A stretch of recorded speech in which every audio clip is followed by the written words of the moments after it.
You ask Tiger to solve. This deals with linear equations with one unknown. The final result is w equals -5/2. Let's solve it step by step. Isolate the w. Divide both sides by -4. Cancel out the negatives.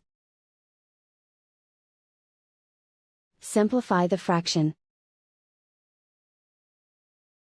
Move the negative sign from the denominator to the numerator. Find the greatest common factor of the numerator and denominator.